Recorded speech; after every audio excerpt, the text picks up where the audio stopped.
अस्सलाम वालेकुम फ्रेंड्स। तो कैसे हैं सब लोग। तो आज जो रेसिपी मैं आपके साथ शेयर कर रही हूँ वो बहुत क्विकली बनाई है, लेकिन आपके साथ शेयर करनी बहुत ज़रूरी थी। मेरे घर थी दावत और मैंने यहाँ पे बहुत ही मज़ेदार फ्रूट कस्टर्ड की रेसिपी बनाई है। बहुत झटपट बन जाती है। अगर आपको बहुत से काम है तो ये रेसिपी बनाना बहुत ही आसान और बहुत ही सिंपल है। मैं इसे किस तरह से बनाती हूँ जिसमें इसका टेक्सचर जो है कस्टर्ड का बहुत ही स्लीक होता है, और कौन से फ्रूट्स मैंने यूज़ किए हैं स्टेप बाय स्टेप मैं आपको रेसिपी बताऊँगी। लेकिन आपने रेसिपी को फॉलो करना है, वीडियो को शुरू से लेकर एंड तक देखना है और चैनल को मस्ट लाइक सब्सक्राइब करना है। ठीक है जी। तो चलें स्टार्ट करते हैं आज की रेसिपी। सबसे पहले मैंने हैवी मिल्क लिया है ऑलपर्स का 500 ml मैंने यहाँ पे लिया है दूध। ठीक है जी। उसे मैंने बॉईल करने के लिए बॉयलर पे रख दिया है। अब इसके अंदर हम डालेंगे कस्टर्ड। 1/4 कप मैंने लिया है दूध मज़ीद, और उसके अंदर मैंने 4.5 टेबल स्पून यहाँ पे मैंने यूज़ किया है वनीला कस्टर्ड। तो मैंने आधा किलो दूध लिया है। 1/4 कप दूध के अंदर मैंने 4.5 खाने के चम्मच जो हैं वो डाले हैं कस्टर्ड के। कस्टर्ड यहाँ पे थिक हुआ है पक कर। मैंने उसमें कस्टर्ड ज़्यादा नहीं डाला, लेकिन मैंने इसको पकाया बहुत अच्छे तरीके से। मुझे इस तरह का गाढ़ा कस्टर्ड चाहिए था। अब जब ये बिल्कुल गाढ़ा हो जाए, आपने फ्लेम को यहाँ पे कर देना है बंद। अब इसके अंदर हम डालेंगे कंडेंस्ड मिल्क। कंडेंस्ड मिल्क मीठे का भी काम करेगा, टेक्सचर भी इसका खूबसूरत ज़बरदस्त सा थिक सा हैवी किस्म का आएगा। तो यहाँ पे 1 कप मैंने जो है ना पूरा भर के 250 ml का, आप समझ लें जो कप होता है ना चाय वाला टी कप, वो इसके अंदर मैंने डाला है। और बहुत ही अच्छा इसका जो फ्लेवर, इसका टेक्सचर है ना वो आएगा कंडेंस्ड मिल्क से। कंडेंस्ड मिल्क आपने ज़रूर ऐड करना है, ज़रूर। मेरे चूल्हे सारे बिजी थे, बड़ी जल्दी जल्दी मैंने ये रेसिपी बनाई है, वीडियो बनाई है।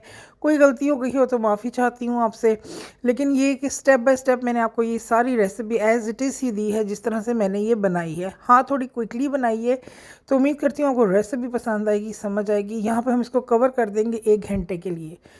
तो 1 घंटे बाद जब ये बिल्कुल कूल डाउन हो जाएगा, इस तरह से आप ये देखिए कितना गाढ़ा हमारा कस्टर्ड है।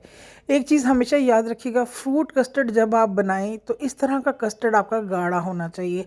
यहाँ पे डेयरी क्रीम हम लेंगे 100 ml। 100 ml हम यहाँ पे क्रीम डालेंगे इसके अंदर। इससे इसका जो टेक्सचर है ना वो बहुत ही सिल्की स्मूथ सा हो जाएगा। मैं जब भी कोई कस्टर्ड की रेसिपी बनाती हूँ मैं लाजमी उसके अंदर क्रीम ऐड करती हूँ। क्रीम ऐड करने से बहुत ही ज़बरदस्त इसका फ्लेवर आता है। अच्छा, जो फ्रेश फ्रूट्स मैंने लिए हैं वहाँ पे 1 सेब लिया है, 3 अदद मैंने बनानास लिए हैं।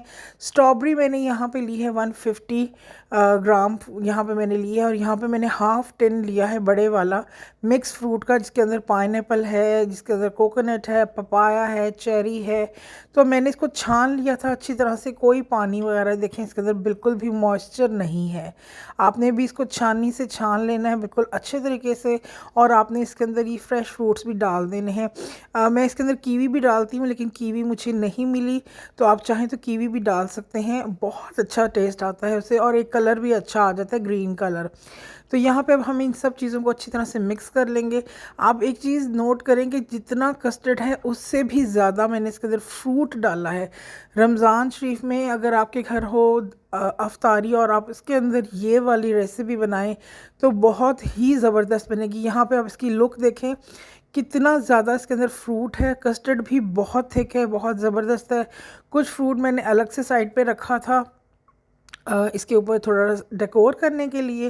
तो उम्मीद करती हूँ आपको रेसिपी पसंद आएगी, समझ आएगी। आप इसे ज़रूर ट्राई करेंगे। ये बहुत मज़ेदार और बहुत ही क्रीमी और बहुत हेल्दी जो है वो रेसिपी तैयार हुई है। डिज़र्ट बहुत ज़बरदस्त है। इस डिज़र्ट को ज़रूर ट्राई कीजिएगा और मुझे फ़ीडबैक देना मत भूलिएगा। इंशाल्लाह आपके लिए और भी बहुत अच्छे डिज़र्ट मैं लेकर आऊँगी।